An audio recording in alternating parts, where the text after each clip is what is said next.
Hey guys, welcome back to Let's Fork It Out. Pretty excited about the topic for today because I resonate so personally with it because there was a time in my life where I went through almost a whole year and I didn't know who I was. I hadn't figured out myself. I hadn't figured out just who is Ketub Tulas Samsana in his own skin. What makes me me, what makes me different, because I'm not going to say unique, different to everyone else. I was taught that when you say unique, that you literally mean there is literally one of a kind of you. And I guess that is the general consensus, that there is one of a kind of us, but I don't necessarily believe that. I just believe that we're all different, but not necessarily unique. Right, so today, what we're going to fork out is identity, right? We are living in an age where I think we've got a lot of people who are suffering from or, going through an identity crisis, right? It's no longer more spiritual or ancestral or whatnot. We just don't know who we are. And I am going to say it's perfectly okay to feel like that, to wonder, day by day, asking yourself, who am I? So funny enough, I'm sure you guys have seen that movie by Jackie Chan or Jackie China. Who am I? And it's so important to ask that question because you need to realize that if we don't know who we are, we end up falling victim to what the world has to offer. And now what the world has to offer is not always the best thing for you as a person, right? So in identity crisis is what I've learned is, roundabout when I finished high school, I wasn't focused on who I am. I was generally, a typical guy. I love sport, specifically rugby. I like girls. I like hanging out with the boys. I stayed in hostels, so we like breaking rules and all those things. Not all the time, but I was a typical person. I had not figured out what separates me from my friends. What makes me different in thinking and how I do things. Those are things that were not a factor for me. They were not important at a given point in my life when it comes to that. So fast forward, now I'm in varsity and whoa, the emotional adjustment that varsity has on its own is so kick-ass that one person can easily get swollen up, as they always say, would say, that's what people back, that's what my people back in Zululand say, hey, my dad, and it's true. I've seen it happen. People getting swallowed up by the big mighty city, the city that never sleeps, and you've never understood why, but from a glance you look at someone's life and be like, oh, that's probably why, because they did things that were different from what I was doing. Right, so going back to myself is, yes, I started realizing that I didn't know who I was. I started realizing that everything I liked was most of the time influenced by the people I was surrounded by.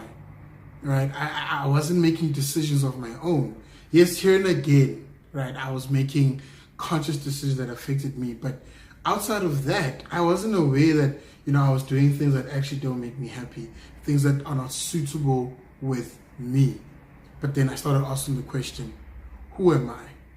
Right? And the sad thing about identity is, and I'm going to say it, is that, as for me, I think as Black people, we really don't get a chance to identify ourselves as we grow up. We are raised in a certain background or in a certain manner, and you believe that that's how you're going to be for the rest of your life. You look at the situation at home, or you look at the situation in your community, and you think, shit, so this is basically my life. This is who I'm going to turn out to be, or who I'm meant to be. Little did I know that that's not the case, hey? That really is not the case. Identity is so much bigger than that. It's a day by day, a step by step, where you walk the journey alone to figure out who you are. Yes, you'll interact with different particles along the way, and you'll meet different people and other avenues, but you need to do it alone. You need to find that thing in you that says, let me discover who I am.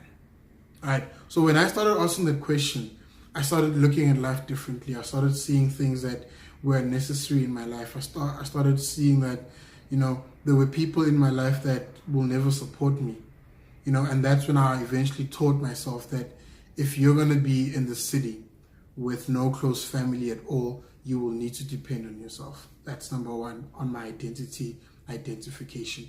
Depend on yourself.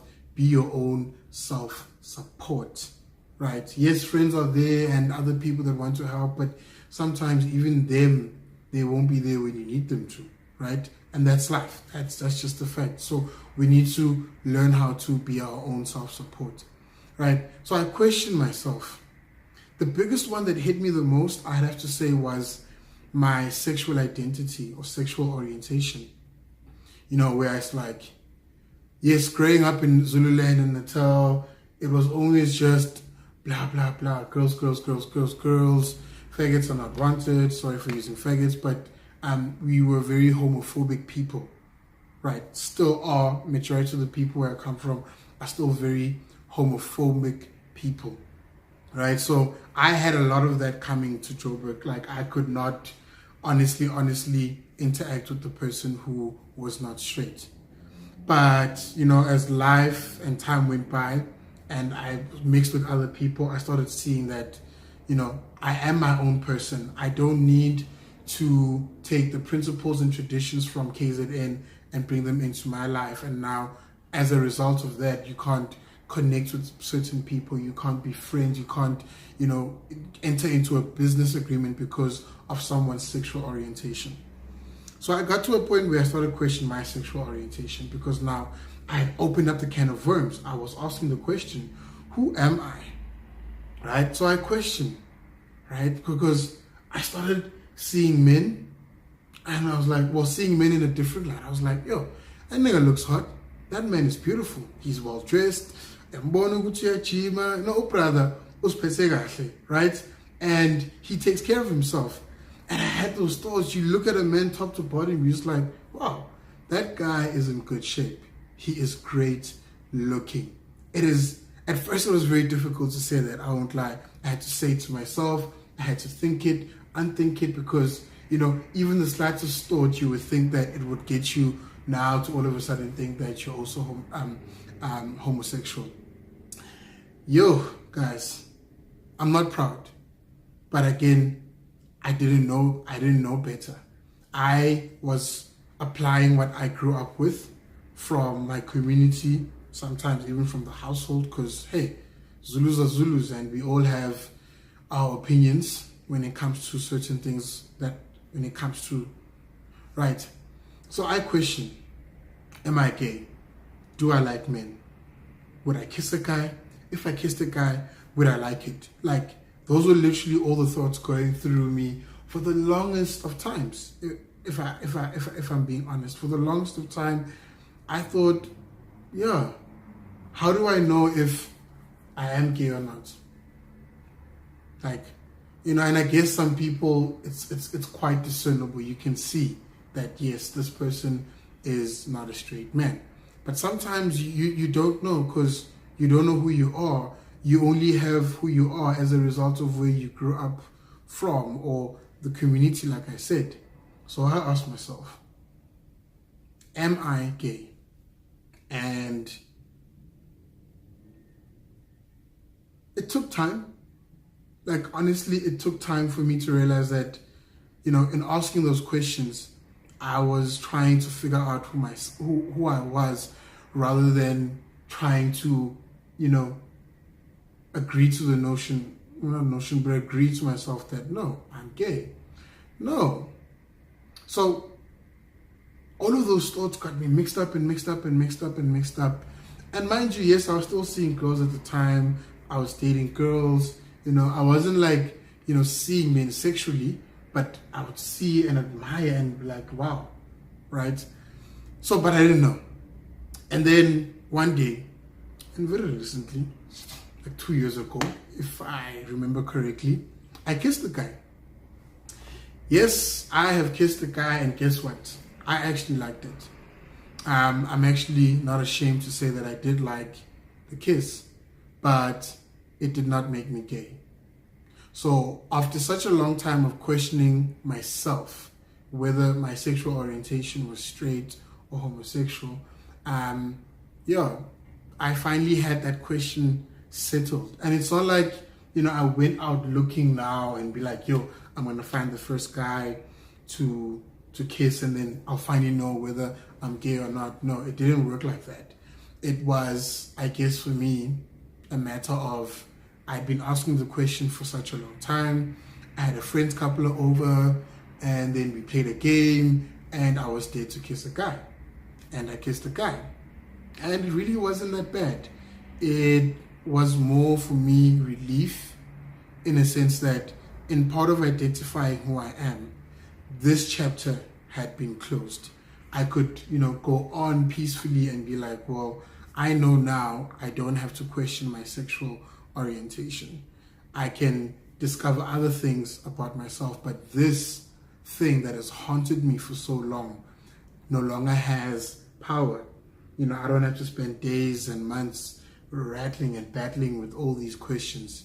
I had finally gotten, I guess, what I had been looking for.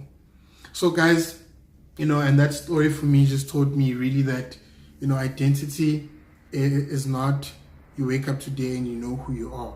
From the moment you realize that you want to change, you want to be someone else, from that very day, that is when your new identity actually starts developing, because you start looking at things differently, you start looking at approach and having a different approach to life. So yeah, guys, I do hope that in you trying to figure out who you are, you always first ask the first question, who am I?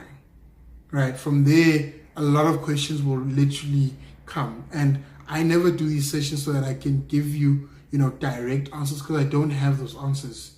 I myself still am on a journey of self-discovery until my identity has locked, and I can safely say that who I am now or who I want to be later will not change. Then I will let you guys know. But for now, I'm definitely still on a self-discovery journey. I want to know more about myself. I want to challenge and push myself even more. And all for me it is always just asking, who am I? Right? What makes me happy? What do I do in this kind of situation? Who am I outside of my family? Who am I outside of my relationship? Who am I outside of my friendships? Who am I outside of work? Literally, who am I? And then you follow the breadcrumbs. And I hope that you guys do find yourselves, that you find who you are, so that you don't get pulled in by everything else the world has to offer. Because let's face the facts. A lot of us that got swallowed up by Joburg, Durban, or anything, I'm not saying this is the only reason.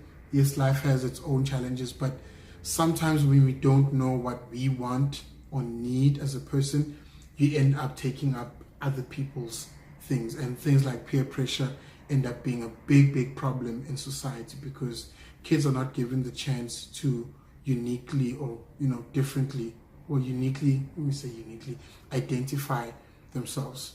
So let's try and do better, guys. Let's try and be people that we can ask the questions of who am I.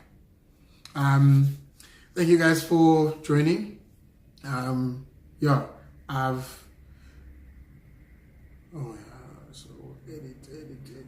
that part.